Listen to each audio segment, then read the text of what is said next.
Hello everyone, and welcome to my Days of Our Lives official.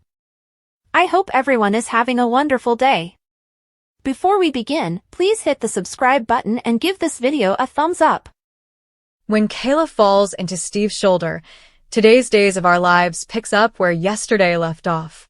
She is hardly breathing when he moves her to the couch, so he dials 911. Both Alex and Stephanie express their want to be together, but before Alex can plant a kiss on Stephanie, he collapses onto the couch. After he faints, Steph wakes him up and phones 911, only to be surprised to be placed on hold. While they wait, she begins caring for him and tries to lower his fever. Stephanie is able to lower Alex's fever before the hospital sends someone out. Removing his shirt obviously helped. Johnny is wondering why Leo killed Seth back at the DiMera mansion, but he faints before he can summon the Rogue Rider. After waking him awake and helping him back up, Chanel phones for an ambulance, but is informed that they must wait since there are too many other calls. After helping Johnny get up, Chanel walks him to the car so she may take him to the hospital. Dazed, Chanel seems worried as they settle on the DiMera couch, and she places her hand on an unsteady-looking Johnny. Leo discovers in his room that the phony script must have come from the Stalker. Leo is shocked as Hattie falls into the bed. After repeatedly asking Hattie to get up, he becomes alarmed when he can't find a pulse. "Oh, Hattie, you were hilarious." He remembers how much fun they had together, but she is no longer with him. He taps her head absently with his gloved fingers. As he converses with her, assuming that her death was due to her anger or all that sodium and cholesterol, he carefully removes the phony script from her handbag. Leo then continues to talk endlessly about her tragic passing until she whispers to him to stop. "You're alive, Hattie."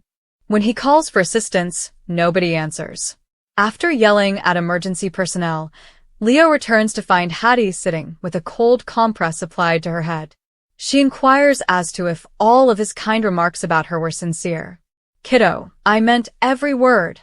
Days in a hospital room, Abe confronts a smug Whitley brandishing a red pen, while behind her is a cork board with pictures of the players' bodies and souls marked with red X's. Abe discovers at once who is responsible for all of the attacks and sabotage. "I ought to have recognized this earlier." In another scene, the Stalker crosses out Abe's portrait with a red X and Abe enters the room. "I should have realized it was you." Whitley asks quietly, "What took you so long?" as he turns around in her hospital room. After looking at the board with the pictures, he accuses her of disparaging his program and its actors. He's right, she informs him cheerfully. He discovered it when a cat was eradicating Cassandra. She grinned and said, "You're right, I did it. And what do you know, Abe? I would do it once more." She claims that when he and everyone else took over, they destroyed her favorite show. The only reason Abe is upset about this is that they changed the course of the show. Whitley only wished to correct Abe's behavior before the soap was irreparably ruined. She then cleaned the house. Indefinitely.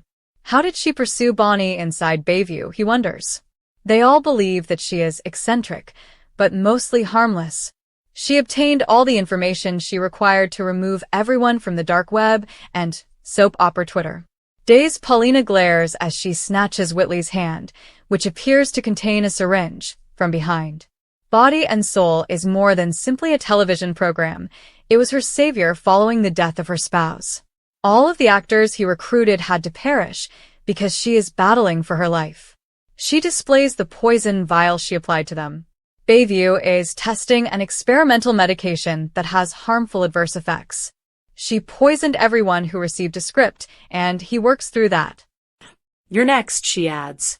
After she uncorks the poison bottle and delivers a speech about how he must die, Paulina appears and takes her hand. "Oh no, heifer, you don't. Not when I'm watching." When we return, Whitley is bound to her bed, and Paulina informs Abe that she won't leave him alone after he contacted his stalker. We fade to darkness. She merely hopes that the other victims received assistance. Sarah passes the hospital where Seth is reading the most recent Body and Soul screenplay angrily. He informs her that he has been let go from the show. He is being exterminated. He begins to rave about how talented he is as an actor and how he's headed to stardom, but now this. As Seth becomes more and more irritated, Sarah ambivalently agrees with him, permitting them to shoot in the hospital. She merely nods in agreement while attempting to distance herself, but Seth, like Whitley King's husband, is always griping to her about his death. Days. Sarah bends down and places her hand on Seth's shoulder as he sits on a hospital reception couch with his eyes closed and his fingers gripping his chest. Sarah defends Whitley, claiming that after losing her husband and animals to carbon monoxide poisoning, she experienced a psychotic episode. Seth, meanwhile, is more concerned with griping about his death. He sits down in agony, coughs, and grips his chest. Sarah runs to see how he's doing. As Kayla tells Steve what happened to Seth, Steve arrives at the hospital and updates Sarah on Kayla. They acknowledge that the symptoms are the same, and Sarah acknowledges that she believes they were poisoned. A little while later, Steve begs Kayla to stay with him while sitting beside her bed in her hospital room. When Chanel and Johnny arrive at the celebration, Sarah tells them she believes his script was tainted. After quickly creating an antidote, Sarah goes to Kayla's room to give her an injection. She then promises Chanel that Johnny will fully recover before going to his room to provide the antidote. Days while Johnny stoops in a wheelchair in front of his wife, Chanel and Sarah exchange startled looks at the hospital reception. Johnny swears he won't ever leave Chanel after Sarah leaves. She realized how much he means to her after nearly losing him. All of this will just strengthen them. He accepts, and after making a vow to never take one another for granted, they share a kiss. A paramedic concludes treating Hattie in the last moments of the show, says she should be okay, and leaves.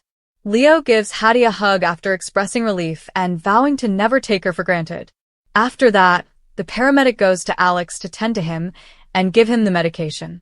Alex emerges sufficiently from the haze to give Stephanie a kiss. Days Paulina sits in a chair looking scared while Abe smiles down at a smiling Whitley in her hospital bed and gown. After taking the antidote, Kayla is awake and feeling better, and she and Steve declare their love for one another. Steve vows to hold the person responsible for the tainted script accountable as they question who did it. Whitley questions Henry about how he could harm her in this way. She has mistaken him for a body and soul persona. But while Paulina rolls her eyes, Abe feels sorry for her and wants to be kind to Whitley. Paulina sighs, "All right, just get it done. Take care of yourself." Abe tries to convince Whitley that he is not Henry while standing next to her, but he assures her that Pine View will always be there. Whitley simply mutters to herself, okay. The body and soul stalker plotline on Days of Our Lives has abruptly come to an end. Targeting the soap opera and its actors wasn't Hattie, Carrie, or a disgruntled former actress. It was an irate fan instead. Even while it might have taken Abe some time to identify the offender, viewers of Days of Our Lives had already largely concluded that Nurse Whitley, a superfan, was the only person who could possibly target the serial opera. In the best of circumstances, her connection to reality is shaky. After all, the harm has already been done, but Sarah was able to create an antidote to the poison that nearly killed the cast until Abe and Paulina intervened. Body and soul have probably already been slain by Nurse Whitley.